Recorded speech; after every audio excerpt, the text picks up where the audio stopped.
Selama 35 tahun, ada satu suara yang selalu kita dengar. Satu sosok yang selalu hadir tanpa pernah kita undang.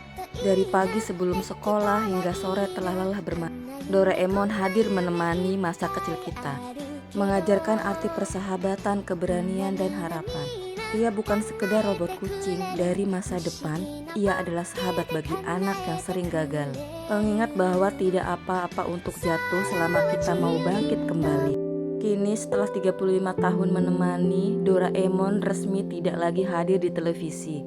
Bukan karena ia pergi, tapi karena waktunya kita yang melangkah lebih jauh. Kita tumbuh, tapi kenangan itu tinggal. Doraemon hidup dalam tawa kita, dalam mimpi-mimpi yang pernah kita percaya. Terima kasih Doraemon untuk setiap cerita, setiap tawa, dan setiap mimpi kecil yang kau jaga.